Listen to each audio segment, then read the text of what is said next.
I'm J.R. Church. Welcome to today's analysis of the news. Gary Stimmen is here to discuss with me a sermon that was preached back in 1918 by Reverend B.B. Sutcliffe. He is a Bible teacher at the Extension Department staff of the Moody Bible Institute in Chicago, and he was one of the speakers at a prophecy conference in 1918, held just 6 months after the liberation of Jerusalem and in the last waning days of World War I. And so he asked the question in his sermon, does God have a program today? Gary is here to discuss this fabulous sermon. Well, Jared, this is a great question. Has God a program? Hearing that question, you might say, why even ask the question? Of course God has a program. Everyone knows that. Well, JR, it's a little bit more complex. What he's doing is posing a rhetorical question. The question is, what is God's program? And indeed, he points out that God has a program for Israel. God has a program for the nations. He has a program for the coming kingdom, and it's very clearly laid out. And by the way, if you want a concise statement of God's program, I can't recommend anything as highly as this. Yes, I'm hoping you'll get our February 2009 edition of Prophecy in the News magazine and read this for yourself. And by the way, every month we have one of these sermons from the 1918 Prophecy Conference, and it has been a real eye-opener. In this particular one, Gary, he says, Israel, as we have heard, is to be regathered in an unconverted state. Now, this flies in the face of earlier theology. Yes. It says that Israel is going to receive Jesus as their Savior, and then God will bring them back to their land. Everything will be as easy as pie, just one thing smoothly flowing into another, no problem. Now, this is interesting in view of the time that this lecture was delivered, right after World War I, peace in our time. Everyone was saying, this is the war to end all wars. We're moving into a great era of peace, and it would stand to reason that Israel would be part of that program. Israel will slip back into the country, form a wonderful government there, awaiting the coming of their Messiah, and everything would flow smoothly, right? Yeah.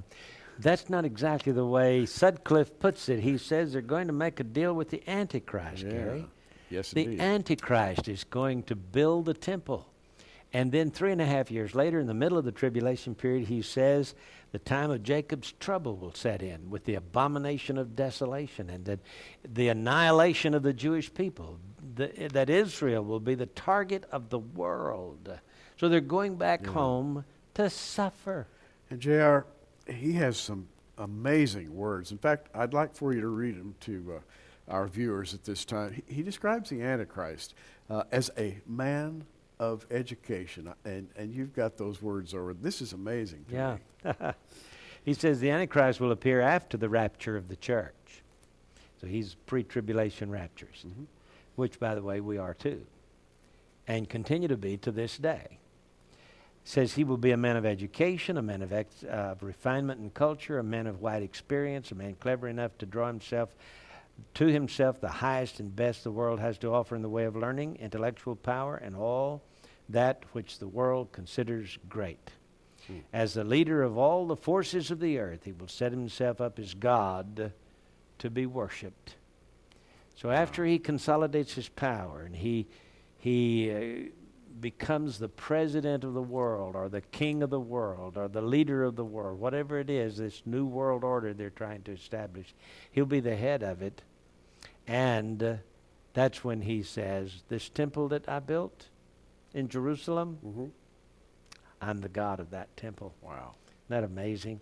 So Sutcliffe's sermon here is right on target to this very day.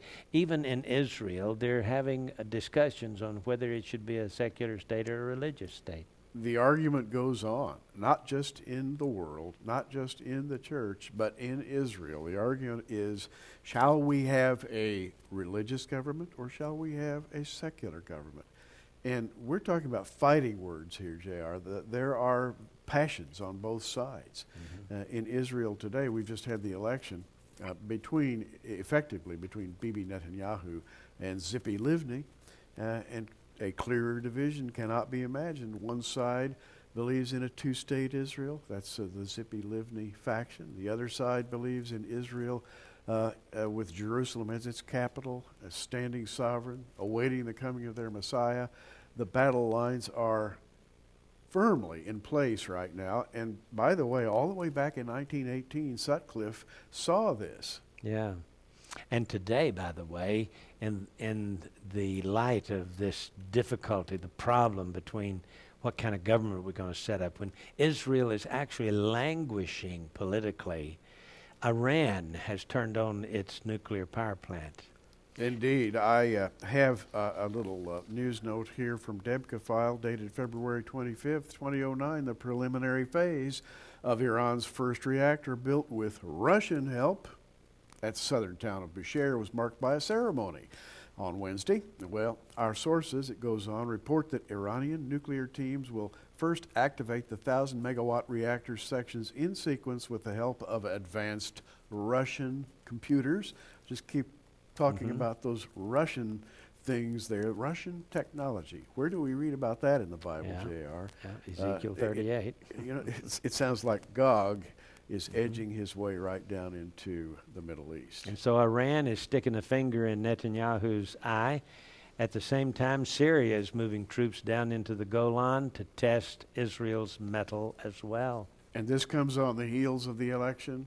Israel is trying to set up a unity government, and who should start stirring and muddying the waters but Bashar Assad? Washington and Jerusalem are bracing for a flare-up on the Syrian and Lebanese borders with Israel as the International Tribunal for Prosecuting Rafik Hariri assassins prepares to start sittings next Sunday. The Rafik Hariri trials are going on at the very same time as Israel is attempting to form a government, and Assad is saying, well, I'm going to exert a little force from my direction. J.R., peace is nowhere on the horizon. Yeah.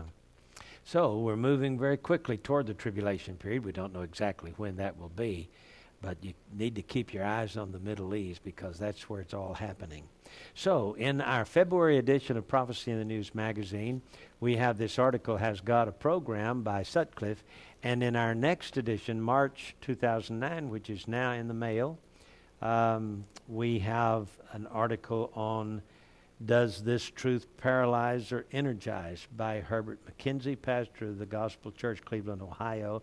This is the 1918 Prophecy Conference. So we're winding down now toward the final evening of the conference as these two men delivered their messages, and this one is in our March edition. By the way, in this one, the February edition, we have our first installment on the ancient Book of Enoch. And in this one, our second installment, March 2009, on the Book of Enoch, the ancient Book of Enoch, Part 2. For the next 10 months, we're going to be dealing with the Book of Enoch. We hope you'll get these. Call the phone number at the bottom of your screen or order it off of the website here, and you will be glad you did. As you read these articles, it will get your adrenaline flowing. It'll get you stirred up about the second coming of Jesus Christ. Final word, Gary? Well, a final word. By the way, when you study the Book of Enoch as presented in the magazine, you'll discover that Enoch was a prophet who believed in the tribulation. Isn't that amazing? All the way back before the flood, he was prophesying that there would be a tribulation. Yes, in several places. He says that this is written to those people who are living in the tribulation period. So, get the magazines. I'm J.R. Church and Gary Stearman. We'll see you next Monday with our analysis of the news. Have a good weekend.